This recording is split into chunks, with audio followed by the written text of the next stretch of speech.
Halo Sobat 100, masih bersama saya Kristiningsih dalam program 100 Institut. Untuk kali ini kita akan membahas bab senyawa karbon.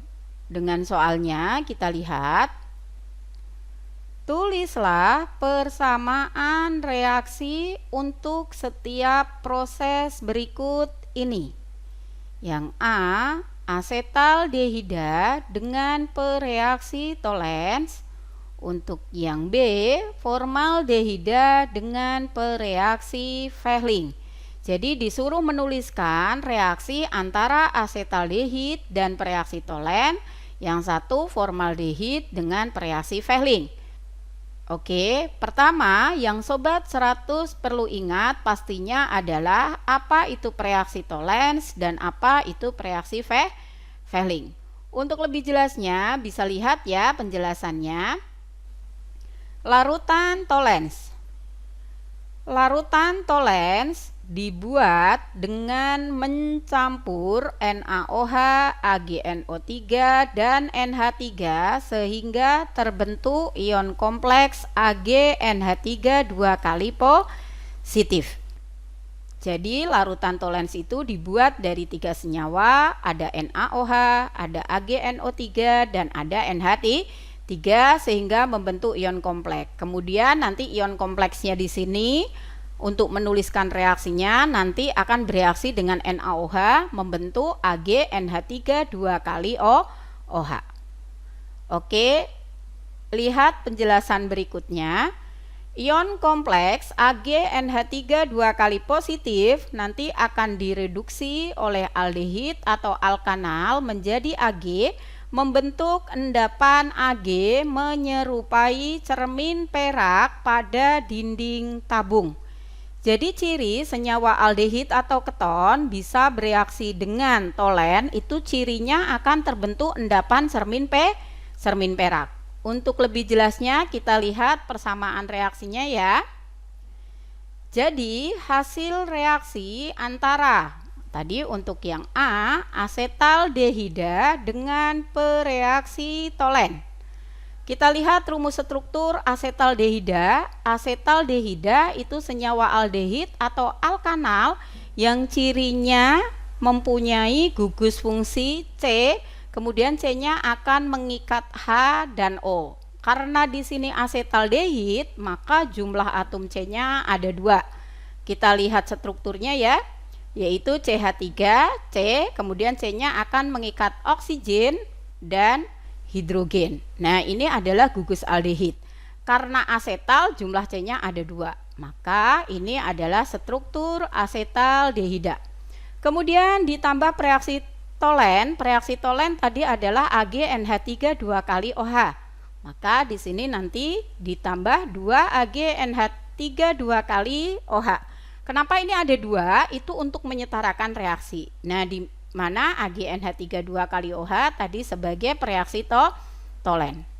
Apa yang akan dihasilkan atau apa produknya? Ingat di sini kalau ada aldehid ditambah Tollens itu nanti aldehidnya akan berubah menjadi asam karboksilat.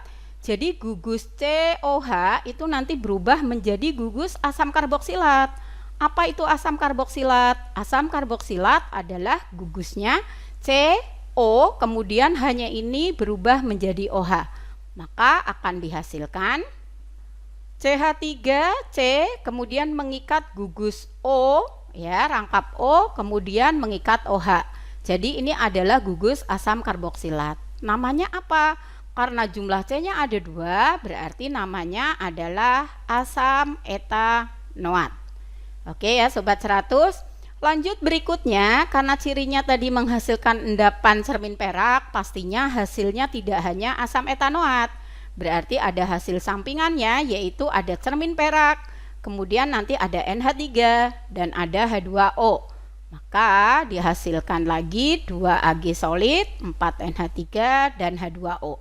Nah, di mana Ag ini adalah ciri jika suatu aldehid bereaksi dengan pereaksi Tollens itu hasilnya adalah cermin perak. Maka Ag ini adalah sebagai cermin perak. Itu adalah reaksi antara aldehid dengan pereaksi Tollens. Oke ya Sobat 100, kita lihat berikutnya yang B, yaitu formaldehida dengan pereaksi Fehling.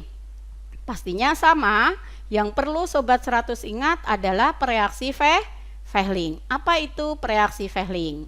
Lihat penjelasannya, larutan Fehling. Larutan Fehling adalah larutan basa berwarna biru tua.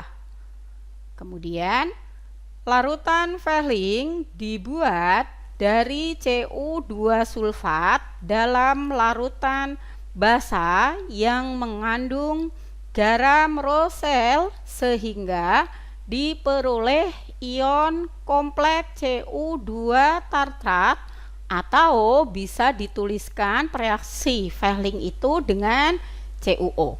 Ya, itu lebih gampang, nanti kita menggunakan reaksi Fehlingnya pakai CuO. Lihat berikutnya penjelasannya, jika terbentuk endapan merah bata Cu2O, berarti aldehid atau alkanal telah mereduksi ion Cu2 plus dalam ion kompleks Cu2 menjadi Cu positif dalam Cu2O. Jadi ciri suatu aldehid bisa bereaksi dengan Fehling itu nanti cirinya akan terbentuk endapan merah bata yaitu Cu2O.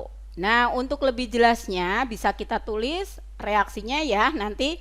Nah, sebelum kita menuliskan reaksinya, kakak mengingatkan kembali di mana reaksi Fehling dan Tolen itu bisa membedakan antara senyawa aldehid dan keton. Karena senyawa aldehid dan keton itu memiliki dua rumus molekul yang sama, tapi hanya gugusnya berbeda. Kalau senyawa aldehid bisa bereaksi dengan Fehling dan Tolen, tetapi kalau senyawa keton itu tidak bisa bereaksi dengan Tolen dan Fehling. Nah, untuk lebih jelasnya kita lihat reaksi antara formaldehida dan pereaksi Fehling. Yang B, formaldehida dengan pereaksi Fehling. Tadi formaldehida senyawa aldehid dengan gugusnya C mengikat O dan H, karena formaldehida maka C-nya 1. Maka kita lihat strukturnya HCH, kemudian C-nya di sini mengikat oksigen. Nah, ini adalah struktur dari formaldehida. Ditambah dengan larutan Fehling, tadi biar lebih gampang, larutan Fehling bisa kita tulis dengan CuO. Jadi kita tambah CuO, ini adalah sebagai Fehling. Hasilnya hampir mirip dengan Tolen, yaitu aldehid nanti akan berubah menjadi asam karboksilat. Maka formaldehid nanti berubah menjadi apa di sini strukturnya? Berarti gugusnya berubah jadi asam karboksilat.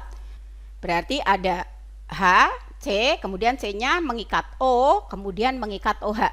Jadi gugus fungsinya berubah ya. Aldehid tadi COH berubah jadi COOH. Nah, namanya apa? Karena jumlah C-nya 1, berarti namanya adalah asam metanoat. Pastinya selain produknya asam metanoat, ada produk yang lain, yaitu apa tadi? Cirinya akan terbentuk endapan merah bata.